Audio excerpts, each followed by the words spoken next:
second. Starting on Instagram now. It's just loading. Okay, hello everybody. Welcome on Instagram. God bless you. Right. So we're starting our session right away. Invite friends, invite family, but this is a very significant topic. It's titled 30 marriages that could end up in tears. I want you to take note of the title, 30 marriages that could end up in tears. I'm not saying they definitely will, but I'm saying that they could. And why this is important is because this has become a very topical issue. I did a post, a reel that has gone up to over 500,000 views, so many comments, turn in different parts. Many agree, so many disagree, and all of that. So the whole point was not to bring about an argument, but to help people make the right choice in marriage and to build stronger marriages. So this is a continuation from that. I did a post on 14 marriages you need to be mindful about, okay? So that you're not pressured into marriage and then it is done wrong. So this evening, I'm going to be talking about 30 marriages that could end up in tears. And so I'm just going to dive right in the next few minutes and we'll take it from there. And essentially, maybe we should just start by basically talking about, okay, what your thoughts are concerning the 14, marriages that I said we should be mindful about. But it's important to note as we go on here that essentially what I'm doing is that I'm in talking about the 30 marriages, that could end up in tears, that I'm going to speak about those 14, the 30 marriages are, inclusive of those 14. And I'm not going to follow any particular order, but then I'll give you 16 others as we go along, as it were. And, if you look at the statistics say that, by the 5th year of every marriage, that only 18%, or rather 18% of those marriages would have ended up in divorce, 18 to 20%. So only 4 out of 5 of those marriages remain. By the time a marriage is celebrating its 25th anniversary, just 35% of those marriages still remain standing, 35. And then by the time they're celebrating the 35th anniversary, I believe it's something like 20%, only 20%. That is, only 1 out of 5 of those marriages remain, in existence, that remain solid and are still standing. Now, that is abysmal. That is tragic. And it will surprise you to know that this is not, it's not dramatically different for Christians. So that means there's something wrong, there's certain things that we're not getting right, as it were. And I want us to, look at these things critically. A lot of the reasons why, many of these marriages are going, many marriages are going bad is because of wrong foundation. I will show you in a short while. When I say wrong foundation, when the marriage was started, the marriage was started for the wrong reasons. That the marriage was started for the wrong reasons. Yeah. So we want to just basically, I'll show you 1 or 2 things. The first thing is, why are many marriages not working? Why are many marriages not working? Number 1, people don't settle down to ask the right questions before marriage. People don't settle down to, we fall in love rather than standing in love. Okay, so we just, tomorrow on church on Sunday, I'm going to talk about, the issue of, compatibility and, chemistry and connection and all of that. and how how those things are a factor, and are they significant, or how significant they are in determining the success of a marriage. We're going to be talking about 4 C's, that can, ensure that you move from a place of enduring your marriage to enjoying it. And so a number of things that, why many marriages don't work. Number one, not asking the right question. I think it's important because let's not just assume that every person, everyone knows, who we are and, why we are doing these things. I trained as a medical doctor, but for the last, I don't know, probably 35 years, they're about 34 years post medicine, as it were. And 33 of those years I've been in the ministry, very active in the ministry. And a lot of it, has been spent doing a lot of marriage counseling with. So 33 years, think about it, is a long enough period to have wedded people, seen them get married, and those people get married, and those people have children, yeah, and their children have children. So people that we have, I have joined in marriage, I've seen some of them have grandchildren, so that's a long time. We've wedded a lot of people. We've counseled a lot of people, and advised a lot of people, and so we've seen the good, the bad, and the ugly. And so that's where we're coming from. And so just in a nutshell, so we're speaking from experience, beyond the education, from experience. And these are some of the reasons, just a few reasons why marriages don't work. Number one, not asking the right questions before we get into marriage. People are so in love that they don't ask any questions. It will all work out. And it's the same kind of thing I see in terms of in the comment section, where they're saying that, oh, marriage has no manual, that, oh, God's grace is available, just do it, just go for it. Even driving a car or buying a house requires a lot more careful forethought, than not to talk of marriage. Number two, not being properly prepared for the marital journey. So that's another reason why marriages go wrong. And so when I talk about the 30 marriages that you should be cautious about, you will see that these things undergird those 30 marriages. So the next is not being properly prepared for the marital journey. A lot of people just get married, boy meets girl, boy likes girl, boy proposes to girl, especially around this kind of period, Valentine's period. And they don't think that they should prepare. So people tend to prepare more for the wedding than they do for the marriage.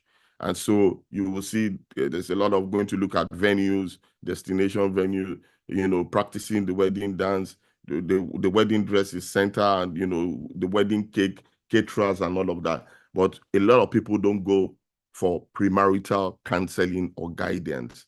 That's a very, significant point or reason. I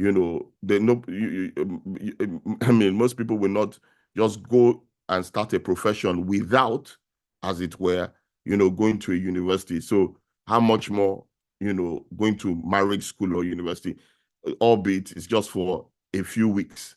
All right. Number three, having and holding on to unrealistic expectations. Okay. And you will see these things are covered when I mentioned the 30 different marriages. When people have unrealistic expectations and they hold on to unrealistic expectations, what happens is that, it's not based in reality.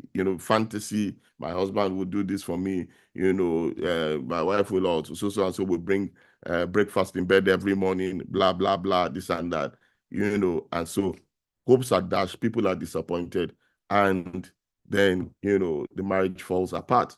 Then number four is not fulfilling one's marital vows. So even when you are prepared and all of that, when so those are the things of fidelity. You say to your death do us part. Then you say your partner has either gained weight or lost weight, or they don't have the job they had before. they are not pulling their weight or whatever it is, so those are some of the reasons. So having said that, now let's go into the meat of or the subject matter for today very quickly. We're going to hit the 14 ones I mentioned earlier. I'm going to talk about them, but I will expatiate a bit more on them. So when I talked about them, I just mentioned them, but I will speak a bit more about each of them. But I'm going to cover the 30 marriage 30 marriages that we need to be mindful of, so that, or 30 marriages that could end up in tears. Number one, the immigration marriage.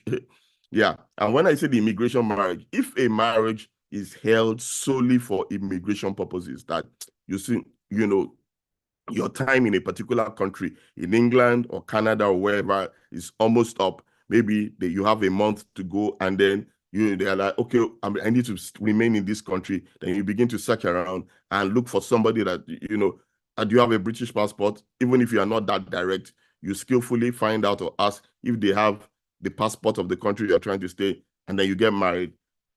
The likelihood, the larger percentage is it will not end well. Why? Because the motive is wrong. The intentions are wrong. Okay. And what would happen is it is not properly founded. So I'm not saying that, two people could end up, liking themselves and all of that. But generally speaking, it's a no. When the pressure is on, yeah, your faculties, your decision-making faculties are not properly, screwed on, as it were. And so you're bound to make mistakes. Okay. 2, expiry date marriage. The second reason why you need to be cautious is an expiry date marriage. What do I mean? When people tend to tell themselves, they say, I'm getting old. And then parents and, especially if you come from an African background, people put pressure on you that, look, you're not getting any younger. I need grandchildren before I die, blah, blah, blah. Or you are threatening that you are passing, you're about to pass your sell-by date. Then what happens is that you begin to feel pressured. Let me say this to you. If you've ever gone to a supermarket, there's a particular portion, I think a part of the section of the supermarket as you come in, they usually put, things that are about to expire there. Guess what? Those things are usually, go and check any supermarket that the expiry date is tomorrow. Those things will be sold for cheaper. And listen to this. Now, when you begin to put yourself under the pressure that you are passing your sell-by date, blah, blah, blah, you will sell yourself cheap. You will sell yourself cheap. And then what will happen is that you'll be like, let me quickly get this one. I don't know if somebody else will come. Put a value on yourself. Be careful of the expiry date marriage. I'm telling you, 33 years of doing this, I've seen people who got married, and I know they were not, they could have done better, but they felt like as though, well, there's nobody else that's going to come by, and they got married, and the marriage did not last. Trust me. Okay. Number 3 is the rebound marriage. What is the rebound marriage? The rebound marriage essentially is when we call it the rebound phenomenon. The person is in a relationship and, the partner breaks up with them. And, there was hope that, they were going to get married. And it could be either the guy or the girl. And the girl moves on or the guy moves on and then gets into another relationship and gets married and then puts their marital status or show that, this person proposed to me, and puts it on social media. And so this person, this person has moved on. They still have affections for that person. They quickly get their own because they want to show that person. They want to, they want to, I call it the pepper them marriage. So they now go and they quickly pick up somebody and then say, I will show them too. Or the other person gets married, doesn't invite you to their own wedding. So he said, I will do the same, and I will put my pictures on Facebook. Who are you?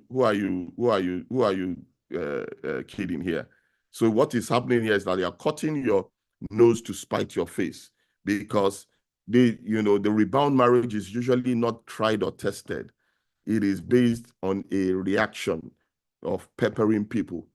Number 4 is the fire exit marriage. What is the fire exit marriage? The fire exit marriage is when a person feels like as though they are pressured at home.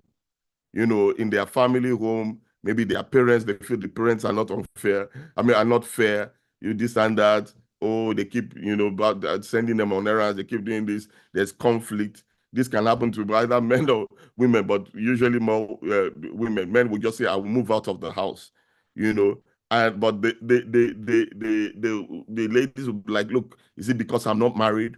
And that when I get married, I will gain respect." So many times, they try to they move out, get married to move out of the house so that they can, as it were, get their freedom, as it were. And so that the fire exit marriage is, I remember a lady who used to be one of, a member of our church. This I'm talking of years ago. Lovely lady. And one day she was coming from the supermarket with, a lot of heavy, groceries. And she was like, see my life, if I was not married now, I would not be doing any of this, blah, blah, blah, this and that, isn't it because, and then you know what, she got married a year or two later, and she had she ended up having 2 or 3 children. Somebody saw her, after marriage, now she had not just those groceries to carry, but she had 2 or 3 children to carry with the groceries. Many times people think that when they get married, things will get easier. That, oh, I need to get married, fire exit, there's fire here, let me exit this place. And they see they are, in a sense, because they haven't factored what marriage is about.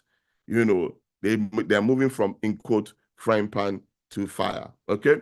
Now, marriage is not a bad thing, but when you use it as an escape route, then it will not serve that purpose. Number 5 is the secret registry marriage. Now, this is one I didn't mention amongst the 14. The secret registry marriage. Now, let me explain what I mean. There's nothing wrong with going to the registry, but if you are a believer and you are in church, why marry in secret?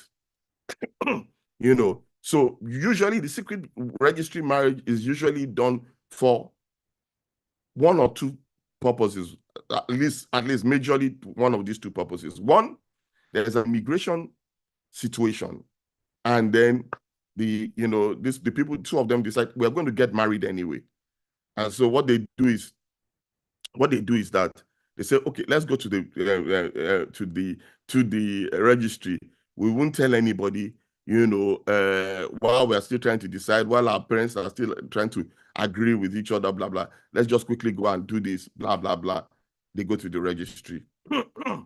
Now, I'll tell you the problem with that. The second reason is this. They may say, okay, we want to get married. So one is immigration, yeah, because they need, when you go to the registry, at least you are married and you can say, okay, we are officially married. But the second thing is, your parents are not in agreement, or something or the other, there's some other factors in play, then you go get married in secret. Now, the truth of the matter is, let me tell you why there's a problem with the secret registry marriage. Marriage is a public thing. Marriage is supposed to be a public declaration. It's not a secret. It shouldn't be. It is supposed to be done in front of witnesses. So now the secret registry thing, the challenge is, so are you going to begin to live together? And then how do you, I've seen this happen a number of times. The 2 people kind of look single, but they are married. And so in front of everybody else in church and outside, they are presenting as single. But when they get to their private, they are doing what married people do. Now, the challenge with this is a very real one. We've counseled people through this. Now, what happens is that they're in between 2 worlds. You're in limbo. You're neither married nor in quote, but you are really married. But you are telling yourselves you are not married. So what happens? We had this 1 or 2 situations where there was crisis in the marriage, yeah, in whatever, and 2 of them now decided and said, we're not even married anyway, so let's go our separate ways. I was, he said, no, but you are married. Because to get out of this situation, you will have to divorce this person. So that's the challenge with that kind of marriage, because in your mentality, you think you are not married. I mean, you say, well, we're not really married, but you are married.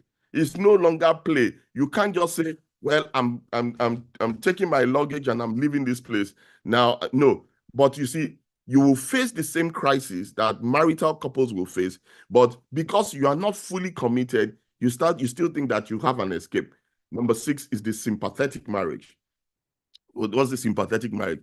This is marriage done out of sympathy. We've seen people, and I know people who just married somebody because, oh, the person was there during their final exams in uni. They were there, carry their books, help them, do so, and or help them in a difficult period of their lives, maybe when they lost a parent. So that person was there and they felt, But you see, you should never marry based on a temporary situation, and so you feel marriage is, you know what?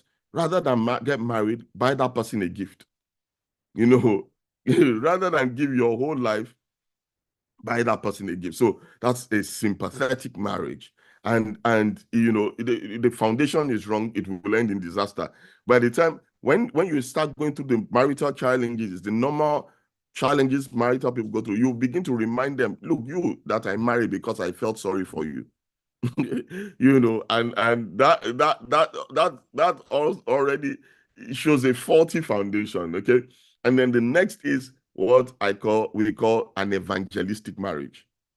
When you marry as a believer, it is clear, if you're not a born again believing Christian, this is not for you.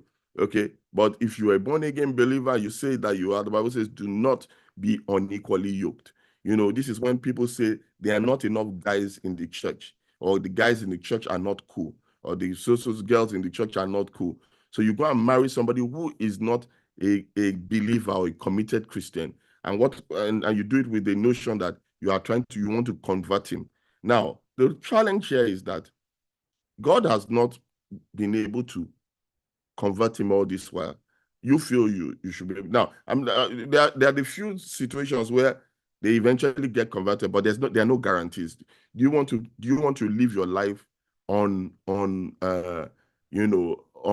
ifs, maybes?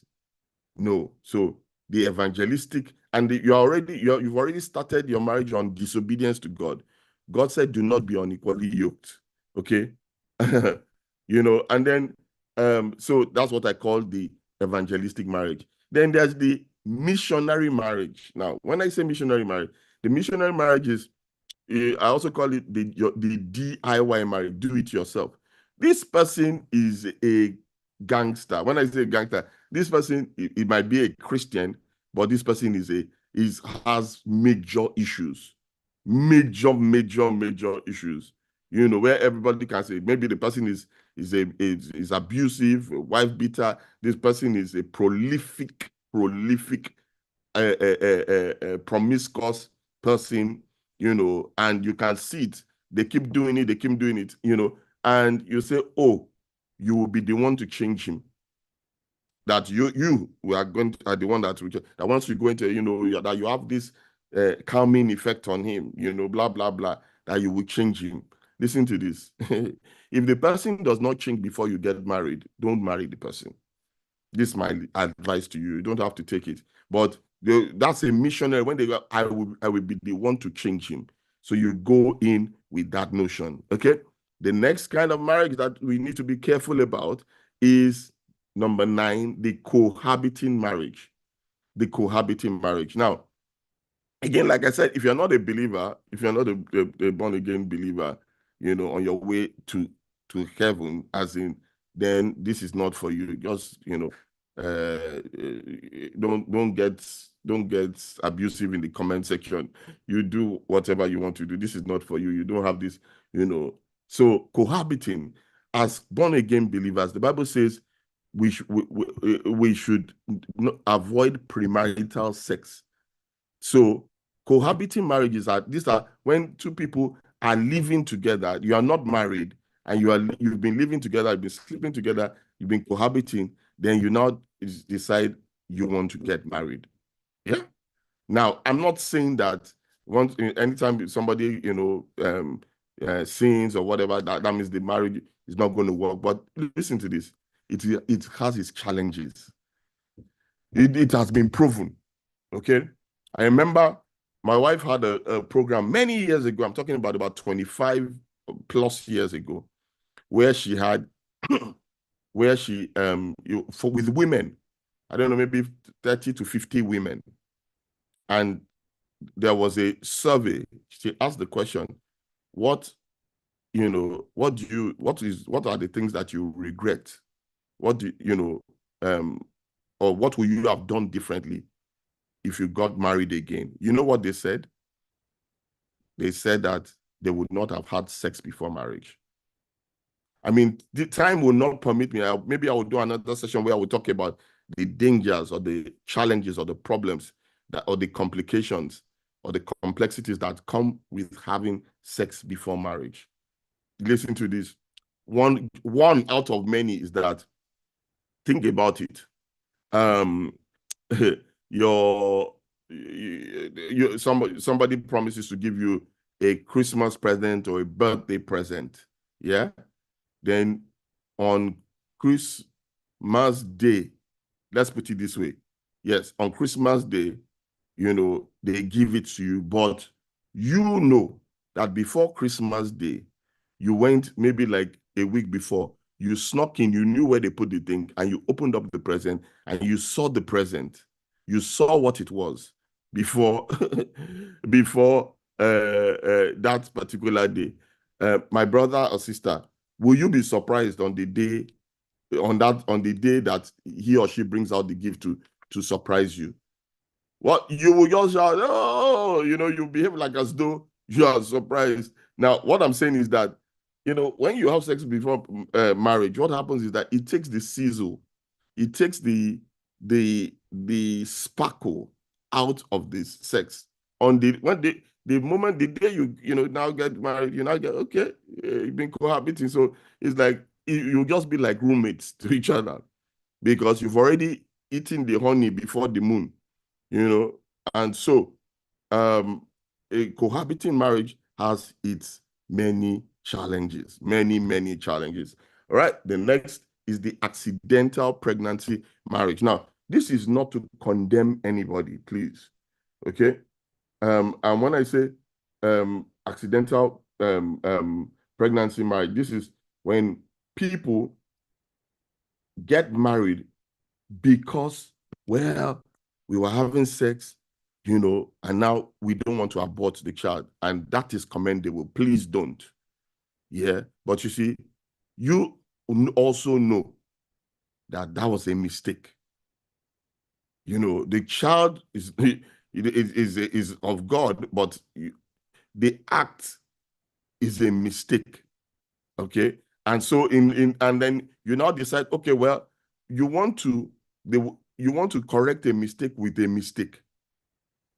What do I mean by that? When I say you want to correct a mistake with a mistake, I'm saying that essentially that you are saying to yourself that, well, I've done something wrong. I don't want this child to be brought up, outside of wedlock. Okay, so let's get married. There's a reason why you didn't get married before.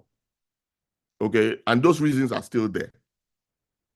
So I give some examples. I'm just hypothetically. Let's say the person is abusive. Let's say the person has whatever it is, problems with family, whatever. The person is irresponsible. Those problems are still there, and you are having sex when you shouldn't have had. But then what happens? A child came out as a natural consequence, and then what you're saying is now because you have this child. Okay, so this child will not be brought out of wedlock. The problem that you saw, the reason why you did not commit to marriage is still there. It does not change. Okay, so accidental pregnancy marriages usually lead to accidental marriages. Yeah. Now, I'm not saying some marriages have not survived that. I'm just saying generally speaking. Okay, and I've given partly the reason why. Number 11 is the overseas marriage. Now, please hear me on this one. I'm not saying that it is wrong. No, many overseas. I actually met my wife while I was living abroad. I was living here. She was in Nigeria doing her law school. That's how we met. And as a result of that, there was you know, our correspondence was by what do you call it? At the time, fax. There was no email. Phone was too expensive at £1 per minute. That's crazy love. But when I say the overseas marriage, there are a lot of people who meet. There was somebody who recently complained on social media that they met their spouse, on not just online, but they were introduced, while she was abroad. They said no courtship, no whatever. She just flew over, met, and they got married. Now, I am not saying, please hear me. Many overseas marriages have turned out right, like myself and my wife. But the reason why it worked was because my wife decided that, okay, she's dating me, but you know what? We started a relationship, but we did not enter courtship. But what she did was, because remember she was in Nigeria. When she finished law school, she decided, with the permission of her parents, to come here to do a master's. The master's was really so that she could spend, the master was, I think, a year or two, so that she could spend that 1 year getting to know me. Now, the problem with a lot of over the sea marriage is that that the two people, they met each other, but they are in two different countries, and then many of them will only spend 1 week per time. So let's say they say we'll get married in 6 months, or even if we say 1 year. Within that 1 year period, maybe they only get to spend maybe 2 weeks together, two or three times in the year, within that year period. And this is within that period, they are planning a wedding and all of that. So you see, they don't have the advantage of what people who live in the same place have, whereby they are seeing each other on the daily basis. Now, hear me, I'm not saying that it hasn't worked before. I'm just saying caution should be exercised, because we've canceled many people who it is clear they did not spend enough time together. And if you do meet somebody who is in another country, do something in such a way that you make it where you spend weeks together, months together, before you get into marriage. It is important. Okay, whatever you need to do, because marriage is that important, whereby you move to that country, and if it doesn't work, if you say, oh, well, we would have had an adventure in another country. Okay, my wife was very whatever about, well, okay, if she moves to this country and does a master's, if this thing doesn't work out, at least she has a master's. Yeah, but it is very, very significant. The next is, in quote, the traditional marriage. Okay, again, this is another area where we need to be very careful. When I say, traditional marriages are recognized.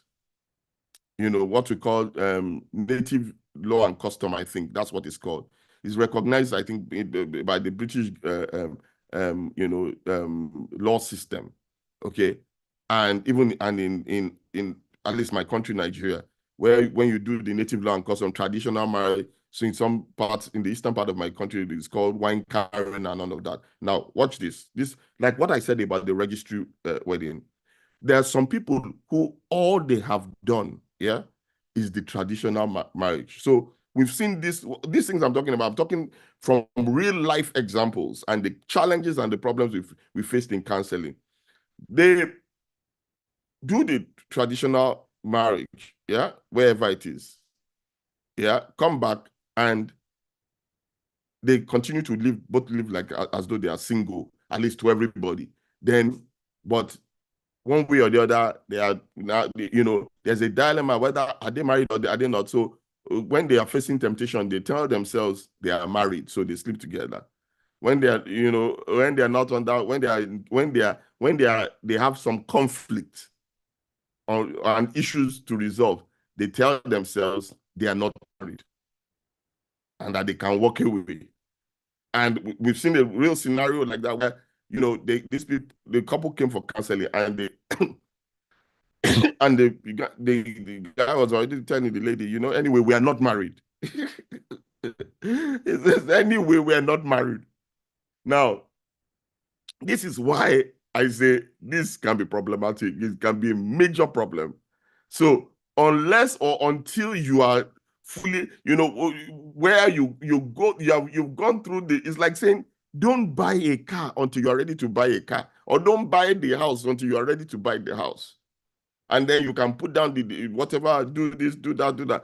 Don't say, oh, let me live in it for a while.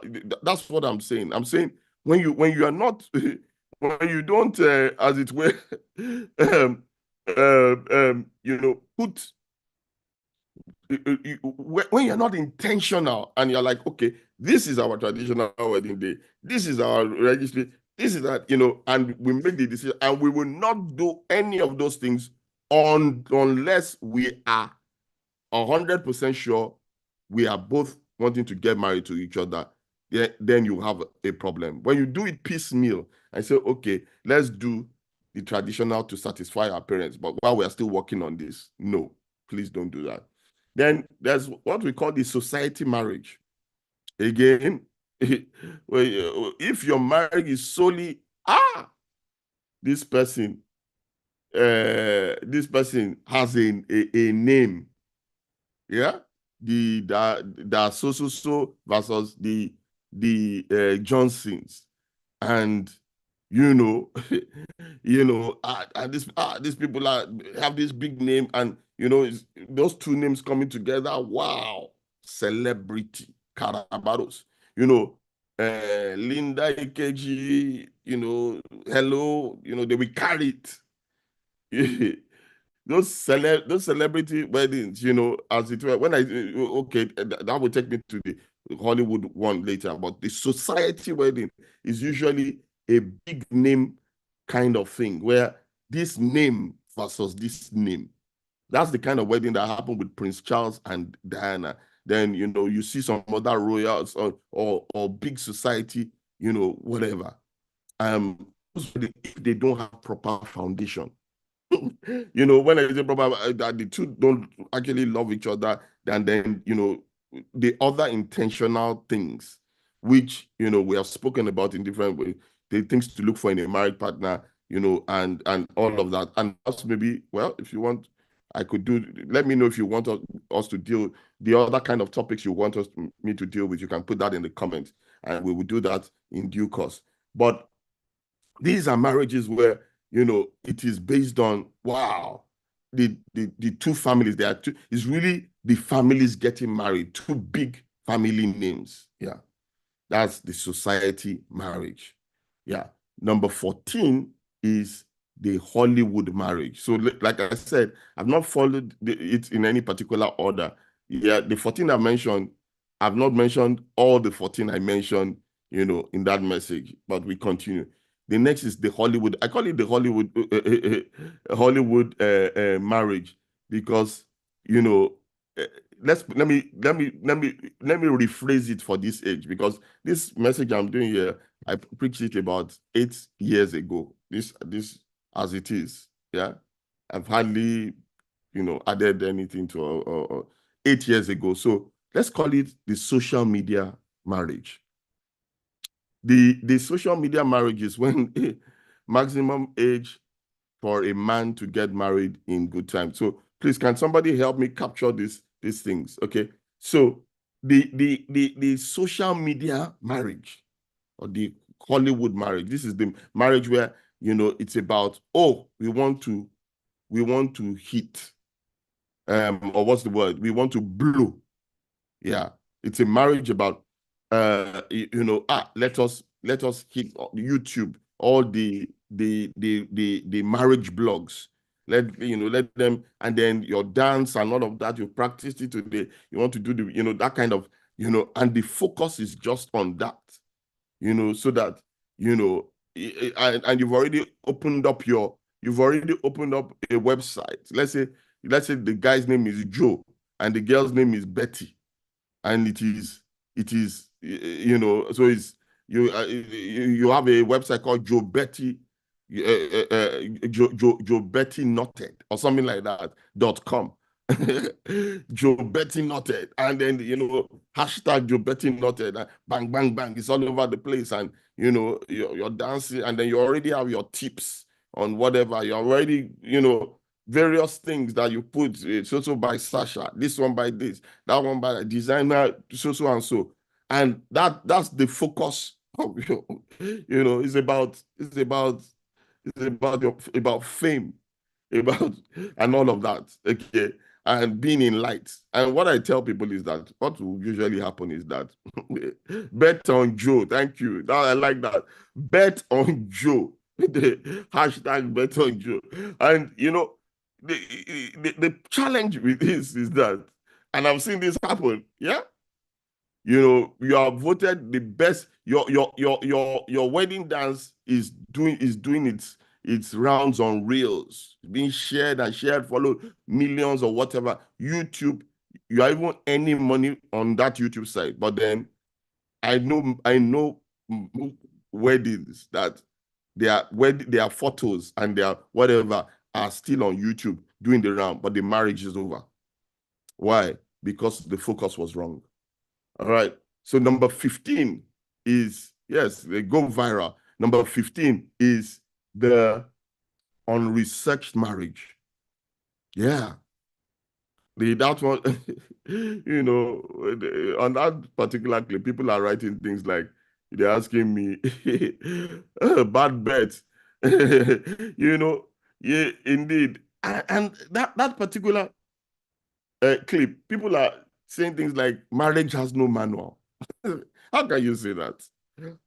Marriage has a manual. The person who created the marriage, there are clear instructions as what to do and what not to do. By the time you are saying marriage has no manual, you're already setting yourself up for trouble.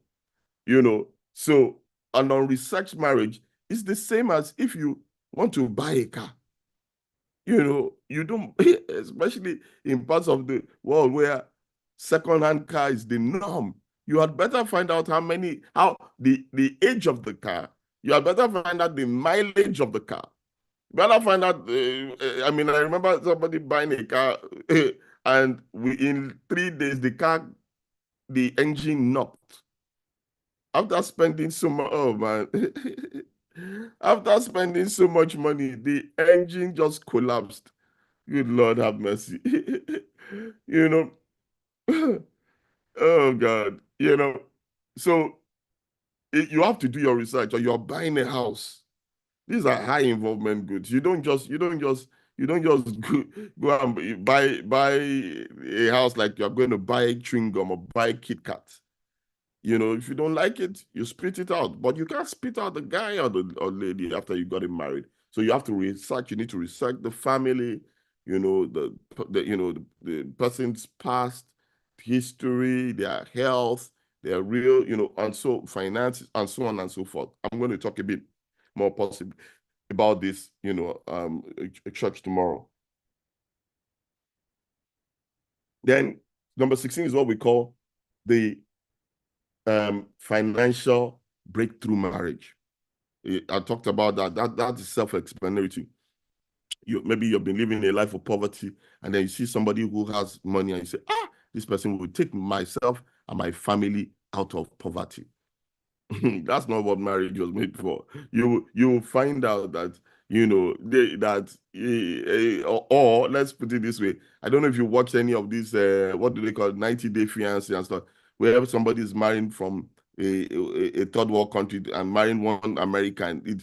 It's really a visa marriage. They want a breakthrough. No, don't do that, please. Yeah, a breakthrough marriage is a no. Why? Because the intention is wrong. I'm not saying some don't succeed, but the percentage of those, So if the basis is that you marry this person for money, also that you can have a better life, well, I guess it's up to you, right? All right. Then there's the number 17, the master servant marriage. The master servant marriage. Let me speed it up a bit. what's the master servant? This is when this person is dominate before you get even married. Yes, sir, yes, sir. Or it can either be the man that is the dominant or where you are controlled into the marriage. You don't have a say, you can't talk, and you are literally more or less harassed into the marriage. Yeah, that's a major red flag. Then the parentally, number 18 is the parentally manipulated marriage. I'm not saying parents cannot, many arranged marriages have worked. I'm not saying that parents cannot introduce you, but when we say manipulated, we said, so this person don't marry this person. This is the one for you. This, and it's based on the parents' ulterior motive, I know somebody who got their child married because of business, because they wanted to do business with the father, or because of politics. It's your own life. Yeah. So if you are used as a token or a pawn, and you are agree, and you are not in, you are not, in a sense, as it were, you are not in agreement, then there's a big challenge there. There's a very big challenge there. Then the next is what we call the falsely prophesied marriage. So marriages, can come through from prophecy. I've seen a couple, few, and I'm a prophet. I prophesy, but I will never prophesy anybody's marriage. The best is a suggestion. Yeah, and I would even remove myself from it and say, but there are people who have prophesied. I know people who have used prophecy to manipulate people, where the prayer warrior comes and prophesies that the Lord told me you are my wife. Well, if that person didn't hear, then I know, there's one that comes to mind where the pastor, yeah, told the lady that God told him that, and she said, if God told you, since you hear God, then what am I? I'm just the sheep. The marriage was a wreck. They are now divorced, and it's also when they say, can a pastor or member? Now, in terms of that, I'm not saying a pastor cannot marry. No, that's not what I'm saying. But when it is manipulated, so a pastor and a church member can fall in love and get married. That's not, and it will be genuine. But there can also be a place of manipulation or intimidation, or using the position and prophet. God said, like the example I just gave. So that's what I call the falsely prophesied marriage. Then there's the demonically inspired marriage. And this one is a tough one, the hard one to believe. The demonically inspired marriage, where, there is use of jazz, witchcraft, spells. So some of you might not believe it, but hey, this is what we do here, as in the supernatural, spiritual. Some of you might have been following what has been happening. I happen to see some of those things. A particular artist. Now, this is a narration. I'm not saying whether it really happened or not, but a particular popular musician announced the divorce to his wife. Yeah, shortly after goes and starts dating publicly somebody else. He's not divorced yet in court. And then he goes, I think a couple of days ago, apparently, and proposes to this new person. And, the social media has just gone crazy. Everywhere is just gone crazy. How can he marry? How can he? And what now surprised me, what surprised me is that the guy's mother comes on social media and said that her son has been hexed. Her son has been hexed, what some of us would call jazzed. I said the bead that he put on his hand and the whatever. Now, somebody else came and said, a full grown man like that, will you say you're jazz? But the point is this. I have seen demonically inspired. I have seen people who were, a spell was cast on them. They got married, and when they married, they were like, "How did I get into this marriage?" Okay, so you need to be careful about that. Yes, the obia. Yes, for those who are Caribbean, that's what you call obia.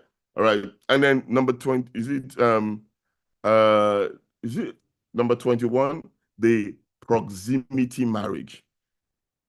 Yeah, a number of people were asking about this on social media. That what do I mean by that? The proximity marriage is when, see, go and check.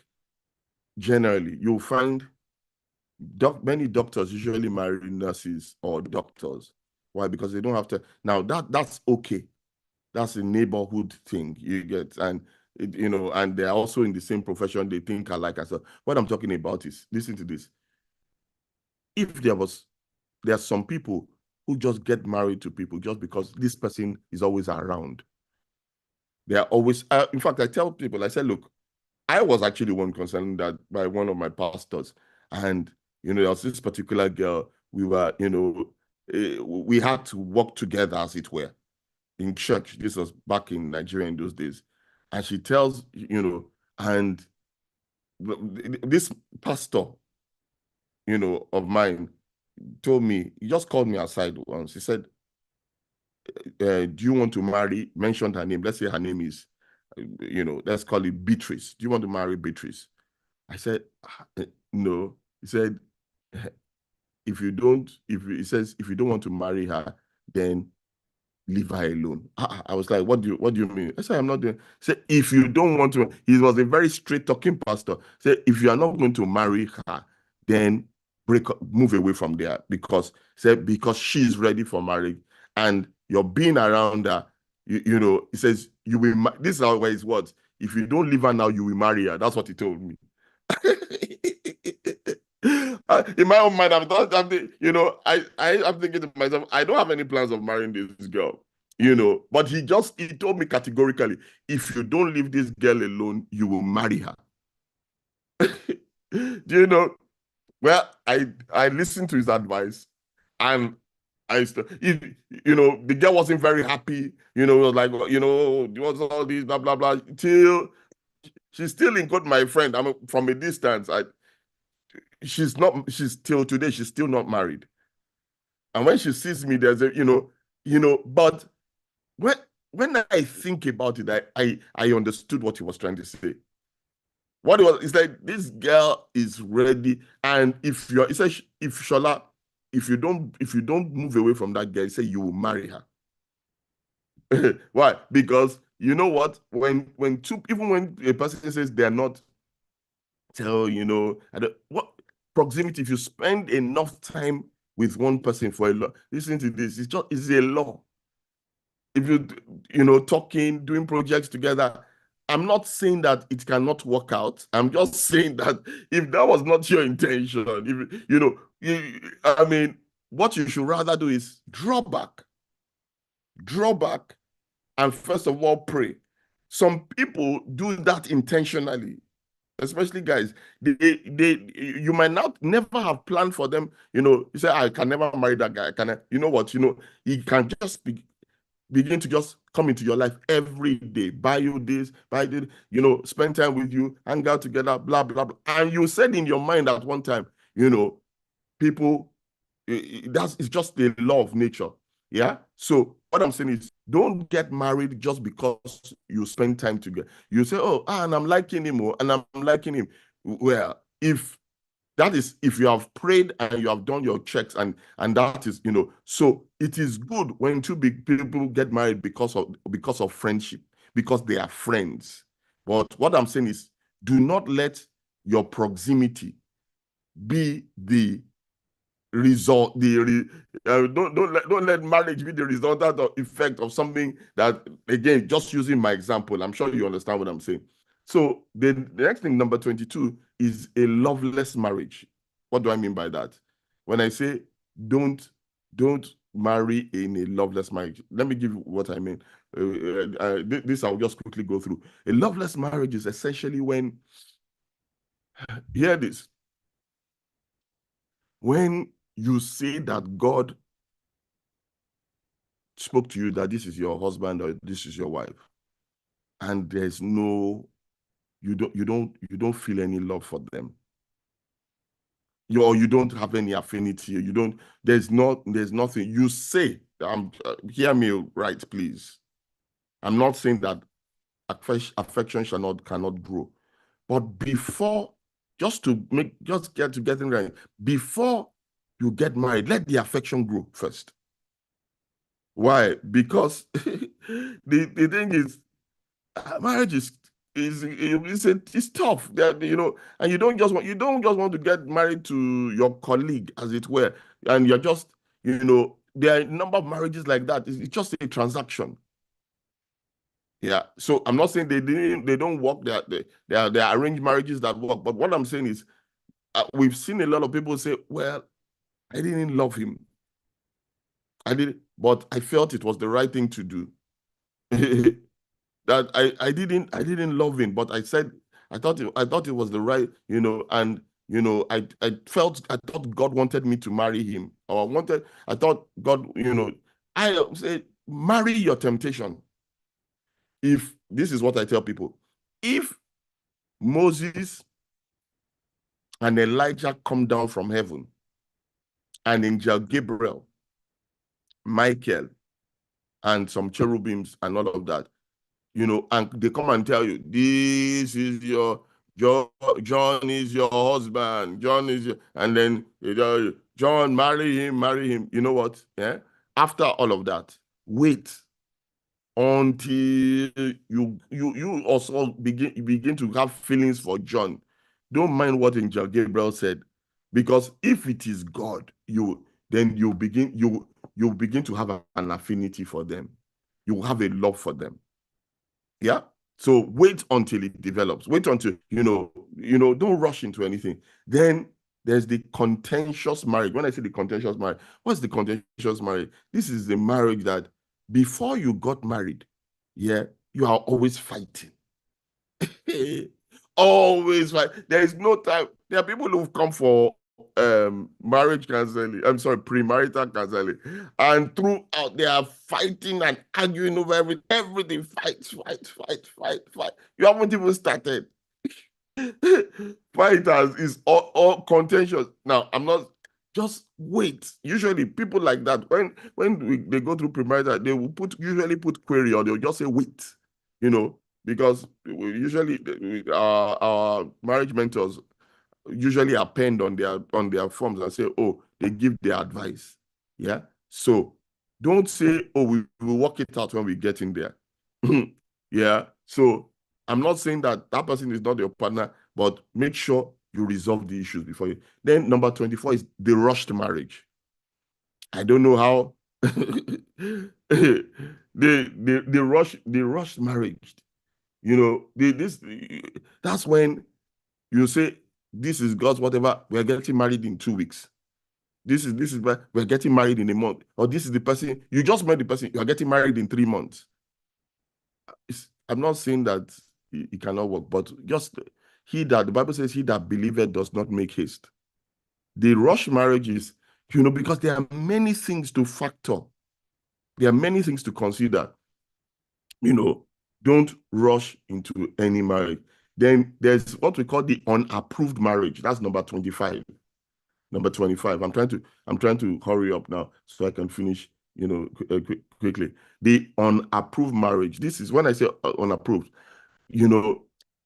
even it's helpful to get approval from your parents. It's helpful to get approval from it's important to get approval from your pastors.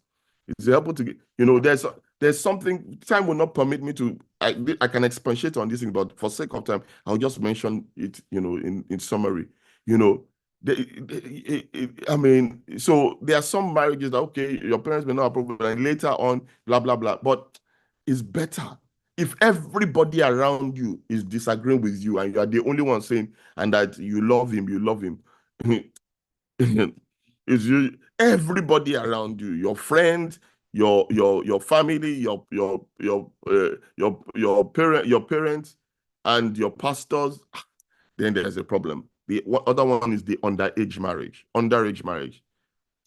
In my book, if you don't have it, you can get it on Amazon. It's called The Little Things That Make a Big Difference in Your Marriage. Yeah, just put in my name. My books will come up. The Little Things That Make a Big Difference in Marriage. I talk about the underage marriage. I show a statistic that says, marriages that people that get married before the age of 22. Yeah? Or let's put it this way. People that get married after the age of 24 have something like 3 times the chance of surviving of the marriage, surviving than people who get married before the age of 22. And listen to this: there's a gentleman and they're now married, who they met, okay, and I'm proud to say this now. They met, I think maybe I think the girl must have been 20. They met in their 20s, early 20s. I don't know whether it was 19 or 20. And they were, yeah, around then. And they were both trying to get married at 21 or 22. And I said, no way. I fought them. I did everything. I said, no, I'm not involved in that, and I'm not going to let you do that. And then I said to them, I said, if you want to get married, then wait. If you want to get married, wait till you are 24, which means they had to wait, I don't know, maybe 2 or 3 years before they got married. And you know what? They did wait. They're both married now. They have 2 sons. The gentleman went on, I don't remember what course he did, and further went on to go and study medicine another 5 years or so.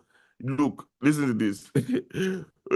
Now they are canceling others and telling people to wait. Okay, so there's something about marriage and maturity that, there's something about age. There's another message I'll do about, the questions I'll show you that later. Then the jobless marriage.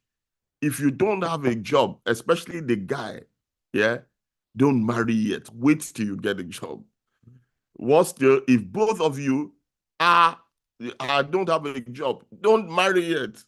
I can't expatiate on that because there will be challenges. Then number 28 is the apron string marriage. The apron string marriage. What was that? That's when you are married and you are still going home to eat mom's cooking. I mean, as in, you're still going to collect soup from, you're still going to spend, I want to go back. This week, I'm spending it with my dad. This, those guys, you get the point. And when they still teleguide you and remote control from your parents' home, any decision you call mommy, or mommy in the morning, before you wake up, mommy has called to tell you what your day is going to be like. What you should tell, you are not ready for marriage. Number 29 is the emotional crutch marriage. When you marry because you have real serious emotional issues, and this person is your crutch. Now you found your savior and your Messiah, the person that will carry, that will always, that when you feel whatever that will always be with you. And this, I've seen people like that. They didn't let the person go to work because, oh, I'm alone. Yeah. Now that is, you don't want that kind of marriage. Don't marry for an emotional crutch, and don't marry an emotional crutch. Okay. And then the last is the soul tied marriage. This is, don't marry when you are still so tied, still attached to somebody else. You have not broken from all of these things. There are some of these things that there is a whole message on breaking soul ties. I think I will leave it at this, yeah, for sake of time, because yeah, my time has run out, my battery is running out. But at a later time, we're going to deal with some other pertinent questions where I'll talk about 7 signs of maturity for marriage. Then 21 questions to ask before you say I do. Okay, I'll deal with that later on. And then number 10, warning signs of a potential 10 warning signs of a potential bad marriage. So, red signals, as it were, or red flags. And then there's another message of 7 partners you must beware of. I don't know if this has helped you. I hope it has. This is going on YouTube, on Instagram Live. I need to save this now. I'm going to upload it. If you have any questions or you have any area you want me to, any particular topic, either the ones I mentioned or the ones you have, if you want me to address them, if you put them in the comment section, I want to encourage you to share this with a friend, a family member, somebody that needs it. Let them, before, especially this Valentine period. I wish I'd done this before Valentine's Day. Send it to them and say, look, let your head be correct before you say, I do. All right? God bless you. And those who have made any marriage mistake, I pray that God helps you in Jesus' name. But as we leave, please go on there for the sake of saving other people's marriage, and share, tag somebody in this, or write your question and say, please, what about this? Or say, Pastor, can you please address this particular issue at another time? God bless you. God loves you. See you in church tomorrow, and where I'm going to be talking about 4 things. The message is actually titled, Is this a holy wedlock or a heavy padlock? Yeah? Yeah. So, and if you want the subtitle is called, how to move from enduring your marriage to enjoying it. God bless you. See you 10 a.m. tomorrow or 12 noon at any of our 2 services in our 4 locations in London. Or you can join us online if you're not in the London area. God bless you. See you on the other side. Bye. My wife is saying bye to you guys. God bless you.